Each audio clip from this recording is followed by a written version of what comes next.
Number 1.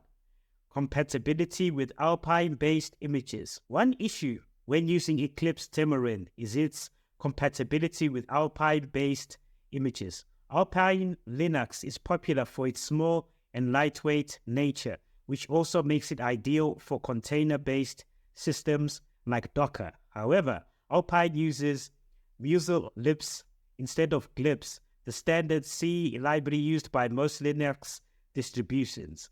This fundamental difference can lead to various issues and incompatibilities when using Eclipse Temurin with Alpine-based images. Building and running Docker images for ARM64 architecture, such as the Apple M1 machines, might also present challenges. As a result, users may need to invest time in finding workarounds or even consider alternative OpenJDK distributions that better support Alpine-based images. Guys, please share the video on all your social media platforms.